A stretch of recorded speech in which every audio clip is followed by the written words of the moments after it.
বাতিলদের পেছনে নামাজ পড়লে নামাজ হবে না, আক্ত পড়ালে আক্ত হবে না, জানাজা পড়লে জানাজা হবে না।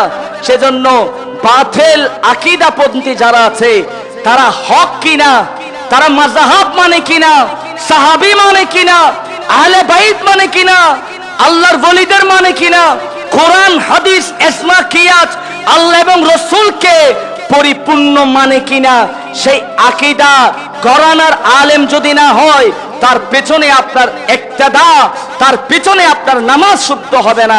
ইমামে আলা হযরত নবীর শান লিখেছেন কোরআন এবং হাদিস দিয়ে, উনি মুস্তাফার শান লিখেছেন। সুবহানাল্লাহ। আমরা সম্ভবত ডান হাত দিয়ে লিখতে পারি কিংবা অনেকে বাম হাত দিয়ে লিখতে পারে, কিন্তু ইমামে আলা হযরত এমন এক ব্যক্তি, এমন এক শখসিয়ত যিনি ডান হাতও লিখতে পারে বাম হাতও লিখতে পারে। সুবহানাল্লাহ। যার জীবনে প্রতি 4 ঘন্টায় একটা একটা কিতাব উনি লিখেছেন। সুবহানাল্লাহ। যে ইমামে আলা হযরতের সিনার মুবারকের মধ্যে সর্বপ্রথম যেই বিষয়টা স্থান পেয়েছে সেটা হচ্ছে আমার দয়াল নবীর মোহব্বত এবং ভালোবাসা। সুবহানাল্লাহ।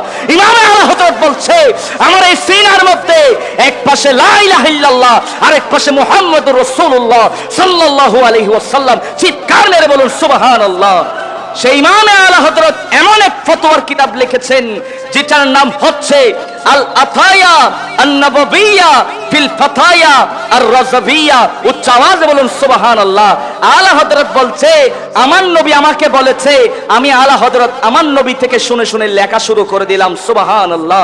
এই ফতোয়ায়ে রাযবিয়ার মধ্যে এমন একটা রিসালা এনেছেন যে রিসালা হচ্ছে আপনার তামহিদে ঈমান একটা অধ্যায় আছে।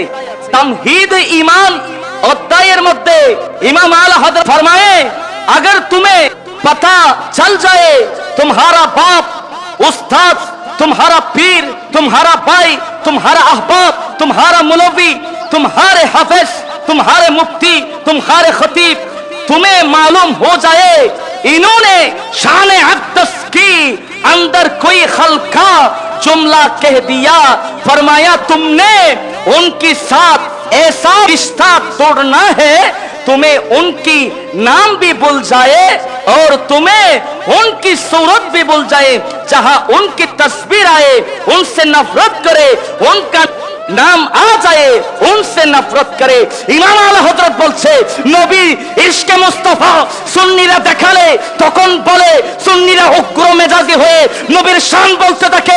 ইমাম আলা হযরত বলছে, কালান্দার বলছে, আলীর ইমাম আলা হযরত বলছে যখন কোন নবীর দুশমনকে দেখবো সেটা তোমার বাপ, সেটা তোমার ভাই, সেটা তোমার বোন, সেটা তোমার আত্মীয়, সেটা তোমার উস্তাদ, সেটা তোমার শিক্ষক, সেটা তোমার পীর হোক, যেই হোক না কেন, যখন দেখবে সেই ব্যক্তি তোমার নবীর শানে গুস্তাখি করেছে, তুমি সর্বপ্রথম তার নাম বলে যাবে, দ্বিতীয়ত তার চেহারা বলে যাবে, তার সাথে তুমি সম্পর্ক ছিন্ন বিচ্ছিন্ন করবা নবীর তাজিমের কারণে। চিৎকার মেরে বলুন সুবহানাল্লাহ।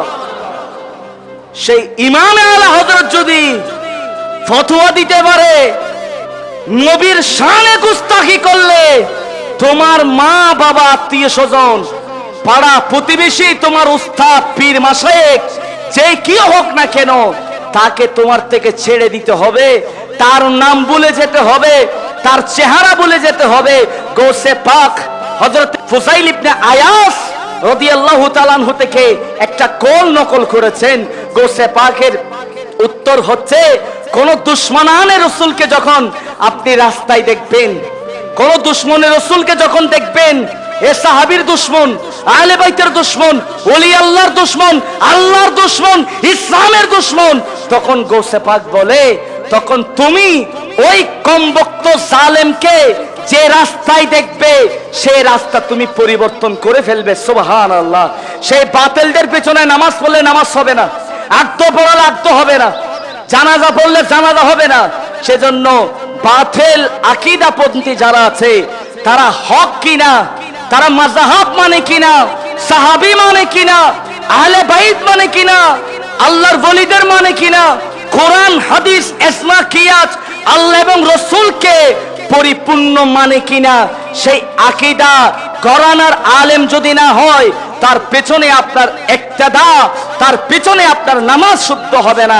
যদি জানেন সেই বাতিল আকীদাপন্থী মানুষ যিনি আপনার ইমামতি করছে, আপনি জামাতকে সম্মানের তাজিমে ওই জামাতটা পড়ে ফেলবেন, পরবর্তীতে আপনার জন্য ওয়াজিব হচ্ছে সেই বাতিলের পিছনে 4 রাকাত 3 রাকাত যে নামাজটা আপনি পড়েছেন সেটা পরবর্তীতে আপনার জামাত যখন শেষ হবে তখন সেটা আদায় করা আপনার জন্য ওয়াজিব। এটা মাসালা।